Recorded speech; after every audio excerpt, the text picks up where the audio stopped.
तुलसी जी कौन है? वृंदा। कौन सी वृंदा?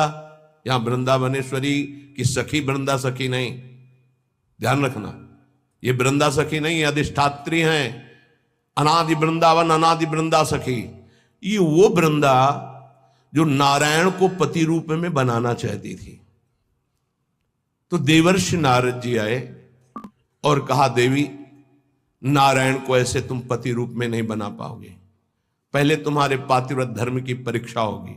बोले देने के लिए तैयार हूं। बोले एक व्रत तुम्हारा पातिव्रत यदि पास हुआ तो नारायण तुम्हें पति रूप में प्राप्त होंगे।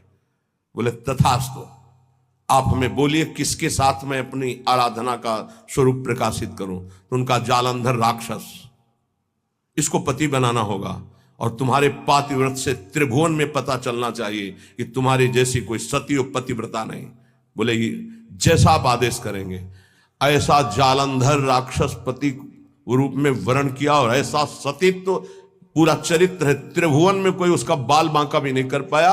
सती वृंदा के पवित्र चरित्र और उनकी उपासना के कारण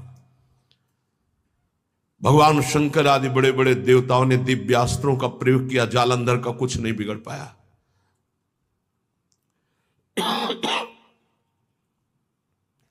भगवान श्रीहरि से प्रार्थना की। भगवान श्रीहरि ने कहा ऐसे नहीं मारा जा सकता, इसका मूल है वृंदा, अगर उसका सतीत्व भंग हो तो ये मारा जाएगा। तो बोले नाथ आप ही इसको देख सकते हैं। तो उन्होंने कहा मुझे ही पति रूप में प्राप्त करने के लिए उसने तपस्या की थी, मैं जा रहा हूं। नारायण रूप से नहीं गए, छल किया।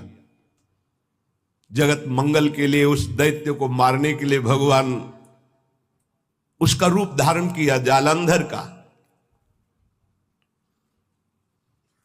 जब सतीत्व भंग हुआ तो उसे होश आया। उसने कहा मेरे पति जैसी चेष्टा नहीं, कौन हो तुम? क्योंकि आप में असीम सामर्थ्य, असीम सौंदर्य, असीम सुख मेरे पति नहीं हो सकते, क्योंकि मैं जानती हूं कौन है। जालंधर राक्षस आप वो नहीं हो। आप कौन है? अपने रूप में भगवान।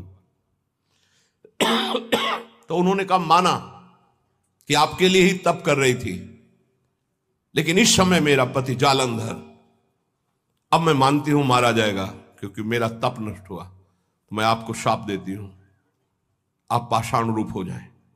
तो नारायण शालिग्राम बन गए। तो कहा मेरे लिए